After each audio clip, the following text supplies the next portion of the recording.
Question क्या है, simplify these expressions and find their value if x is equal to 3, a is equal to -1 and b is equal to -2।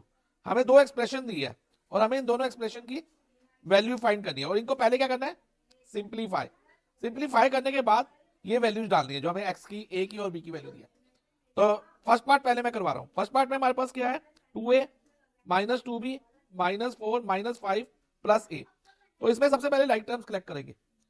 a वाली terms कौन सी है, 2a और a। उसके बाद b वाली टर्म एक सिंगल टर्म ही है तो इसको एज इट इज लिख दो, कुछ नहीं करना। और फिर कांस्टेंट टर्म -4 और -5। तो सारी लाइक टर्म्स कलेक्ट हो गई। अब मैंने बताया था इस a के आगे जैसे कुछ नहीं है तो हम क्या मानते हैं, 1 मानते हैं।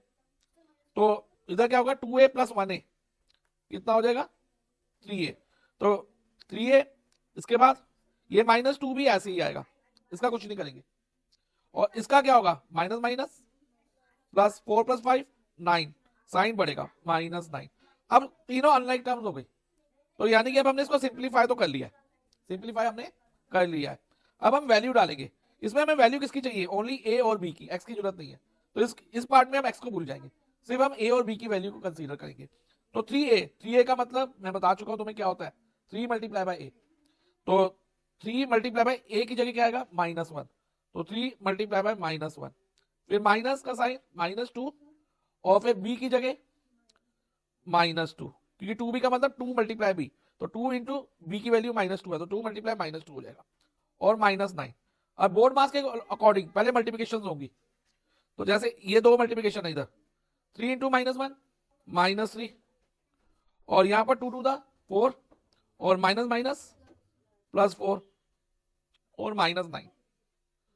अब ये क्या होगा, माइनस प्लस माइनस 4 -3 1, साइन बढ़ेगा प्लस का।